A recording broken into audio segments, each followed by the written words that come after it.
Hi there, I'm David. Just want to record this short video to show you again how to install all the dependencies and how to configure Scaffold as well. The moment you modify the default name of the smart contract so it still works, you can actually use it locally and do some manual debugging. So just a refresher how to create a target app using Scaffold. You will go to do npx, create a start, that's the name of the package, and then let's use the latest version of it. And in here, it's going to ask you a few questions. First of all, is the name of the project. I'm just going to call it Basecamp for now. And it's going to create this folder, also called Basecamp. I'm going to choose Starnet Native because it's just a regular Starnet application, not a game. That's what Dojo is for. And I'm not going to install the packages because when I run this inside the Docker container that I have prepared, I actually have Yarn available there. So I'm going to say no for now. This is going to create a repository. It's asking me to sign my commit.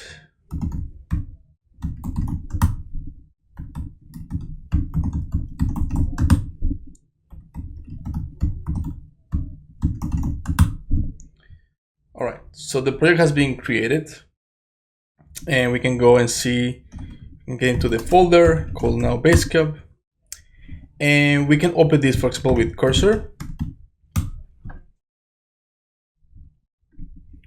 And once open, you can see that it's asking you if you want to relaunch this inside a container. And that's the beauty of using Docker, which in my case is running in the background. You need to have Docker installed and running. And with this file here called dev container, you're gonna be able to relaunch the project inside a container. So you have all these dependencies available for you. For example, Scarp, Starnet Foundry, Starnet DevNet, and other more. So if the pop-up disappeared, I think you can just go back and open it here, or you can also go to view, command palette, and then just find this command, reopening container. It's all the same, so it's gonna do it from here. It's gonna relaunch the IDE, and now when I open my integrated terminal, you see that this is now an Ubuntu machine running inside the container, and I have all the dependencies available. I have Scarp, I have SN Forge, which is the testing suite. I have SN Cast, which is CLI to interact with the Starnet. I have a Starglide, which is another CLI to interact with the Starnet as well. And we have Node.js. We have Yarn for package manager. And what else do we have here? I feel like I'm forgetting something, but that's okay. That's the main ones. So it's all available in the integrated terminal of the IDE because we relaunched it inside the container with the help of the container. So for this to work, you will need to have installed in your IDE this particular extension called dev container. So make sure that you have it first, and that will give you that option to relaunch inside the container. All of this is orchestrated by this file called the devcontainer.json. It comes included in Scaffold. And you can see that it's asking that when you launch the IDE inside the container, it should install two extra extensions. The extension for Cairo, so it's to get syntax highlighted, and also for TOML files, which is a configuration file for Scarp. If we go to packages, go to Foundry, you can see here the contracts. This is a scarp.toml. And these are the smart contracts you're going to be playing with, your contract.cairo, right? So you can see that the extensions were installed because you can see that we're getting syntax highlighter. Sometimes with cursor, it takes a little while for extensions to be installed automatically once you open inside the container, but just a matter of wait. Just to also show you, this also works for VS Code. So if I launch it here, it's going to ask me exactly the same question. So I can just also reopen in a container, and it's going to be the same. So I'm going to have my IDE with all the dependencies available here, and also all the extensions installed. You can see if I open the same contract, I should get syntax highlighter as well, right? So it's working. I'm just going to continue in cursor. So here we are. So obviously, let's see, at this point, first step will be to install all the front-end dependencies that we didn't do at the very beginning, just because I didn't have Yarn in my host OS, but I do have it in the image. So here I can just run yarn install. So it's going to install all the dependencies of the project, at least the JavaScript dependencies. This could take a little bit. So while this is installing, let me give you a little walkthrough. So Scaffold is where everything is configured for the project. You can see, which versions of each thing we're using starting at 2.9.4, which correspond to the image we're using as well. Open Zeppelin for the components that you saw. Scarlett was showing how to actually consume components and enable it in your smart contracts. This is the version of the testing suite. And we're going to have to do a small modification here just because the image comes pre-bundled with the version 0.37, not 38.2. So just to make sure that we have the same version, just to avoid any issue, I'm just going to open a new terminal while this continues to work here in the background. Let's see, SM Forge. Which version do I have? 0.37.0. So I'm just adding, protection. Just gonna put the same version just in case. That's it. I go back. This keeps installing still. Oh, it's done now. So we finished installing all the front-end dependencies. So now we can actually do like a compilation of the project. This will be using Scarp under the hood to compile the default smart contract that comes with it. It could take a little bit, at least the first time you run it.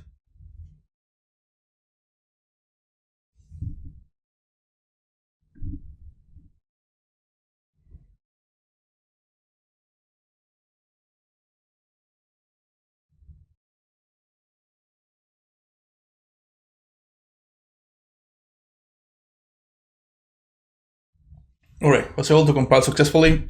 Next step, let's make sure that the tests are running correctly. And it comes with a bunch of tests predefined, Scaffold.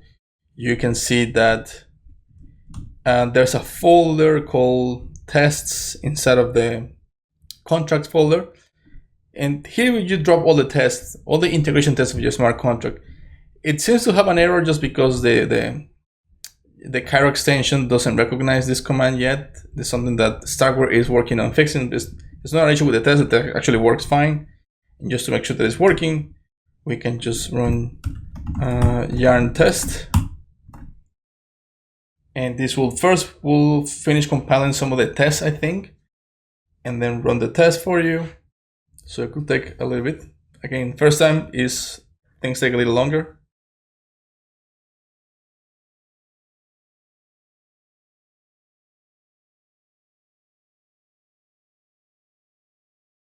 Okay, so you can see that the two tests come pretty fine here with Scaffold actually ran and passed. So it's good, it's connected correctly.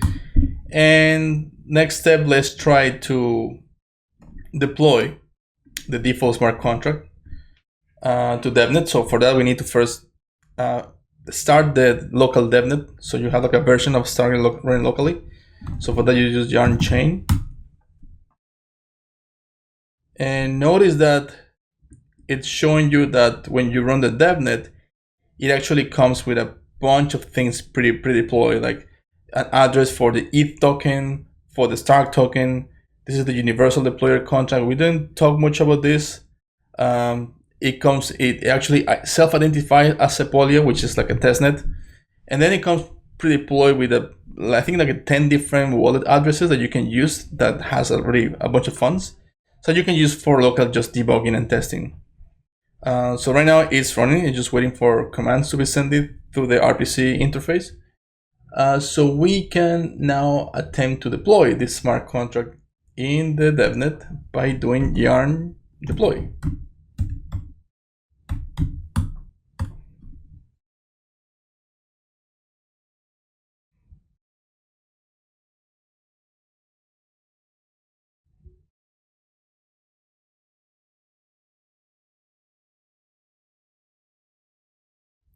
So it finished deploying. You can see the address where it was deployed. So now we can start the front end and to do some manual debugging of the smart contract. So it's running, so you can open browser in 3000. I can just open it here, localhost 3000.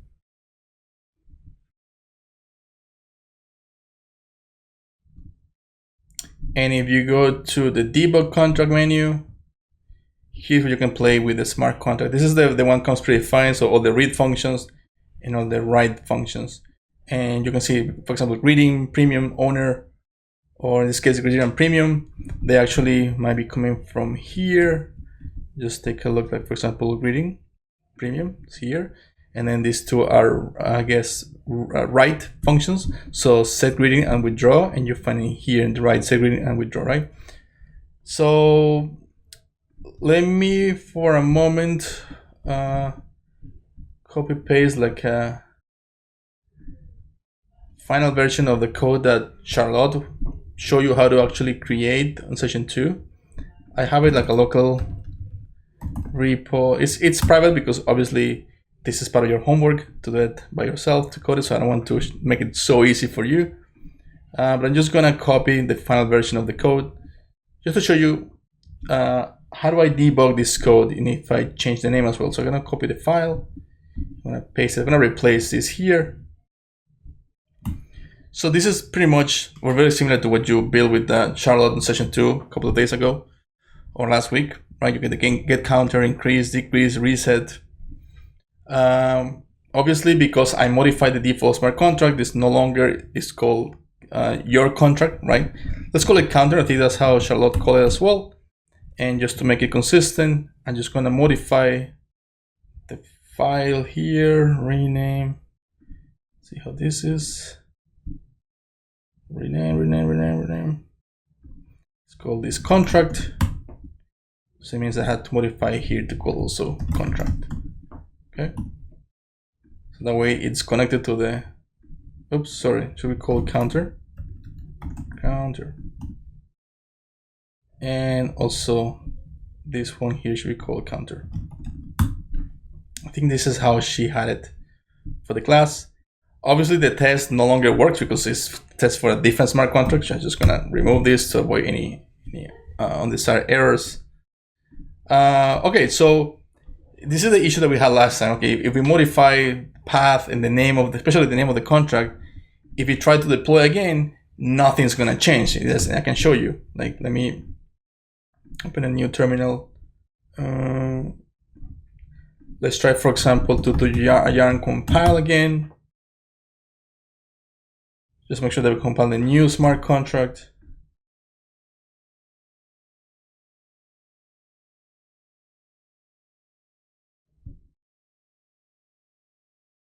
Then we deploy to the devnet, yarn deploy.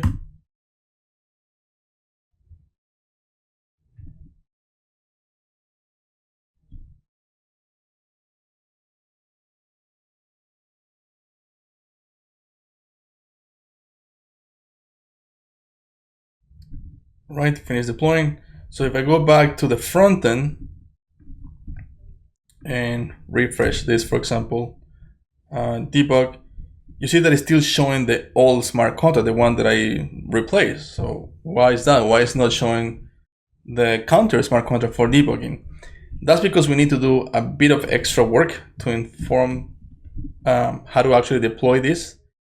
And for that, we need to go to scripts.ts and go to the deploy.ts file.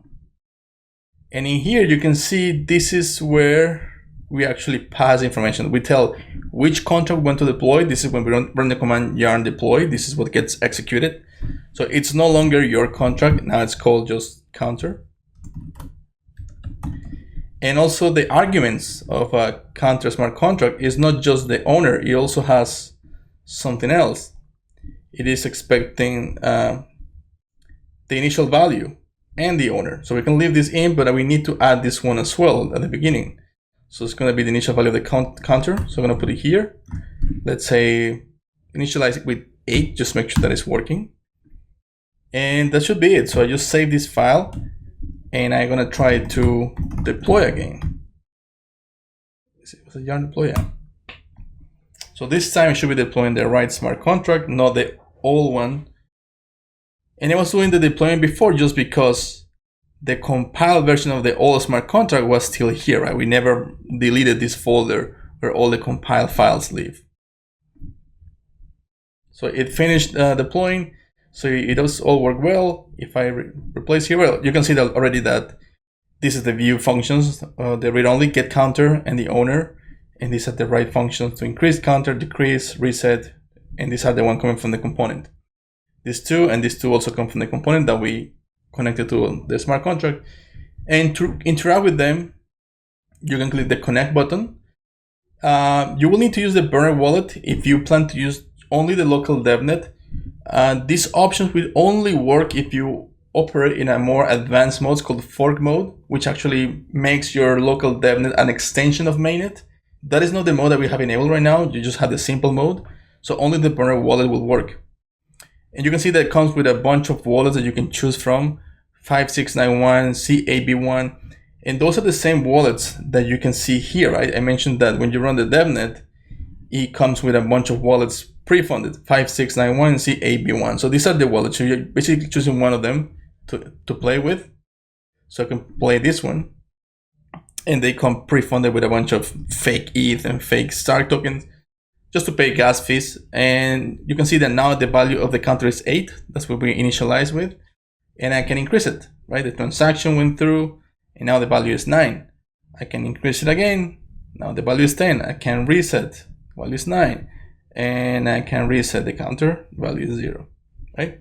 So now you have a local environment that you can do some manual debugging. And just to make sure that if you modify the name of your smart contract, you have to modify the deployment script, right? So you make sure that it matches this. That's it. Hopefully that solves some of the issues you've been having.